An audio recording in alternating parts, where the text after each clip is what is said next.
শুরু হলো। মানে আমরা যে মা বাবার জন্য জিনিসগুলো কিনেছিলাম সেগুলো মা বাবাদের দিয়ে দিলাম, আর মা বাবা যেগুলো আমাদের জন্য কিনেছে আগের দিন সেগুলো কিন্তু মা বাবারা দিয়ে দিয়েছিল। আমি দুদিনের ব্লগ এবার দিতে পারিনি, কারণ আমি এই বাড়িতে ছিলাম না যেদিনকে মা দীপঙ্করের জন্য শার্ট কিনতে গেছিলো।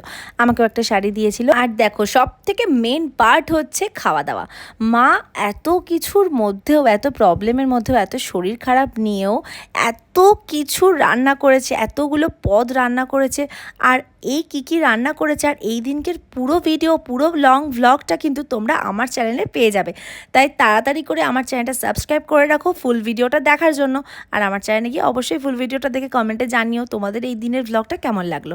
তো বিকেলবেলা অ্যাজ ইউজুয়াল আমি বেরিয়ে গেছিলাম কৃষ্ণনগরে একটু খাওয়া দাওয়া করার উদ্দেশ্যে। যেহেতু জামাই এসেছে বলে কথা, তো জামাই বললো সেদিনকে যেহেতু চিকেন আসবে না বাড়িতে, সেহেতু চাউমিন নিয়ে আসার জন্য। তো এগ চাউমিন নিয়ে এসেছিলাম, দীপঙ্কর খাইয়েছিল আমাদের বাড়ির সবাইকে। আর এখানে সবাই মিলে একসাথে এইভাবে আনন্দ করতে করতে এই দিনটা চলে গেল। বাই।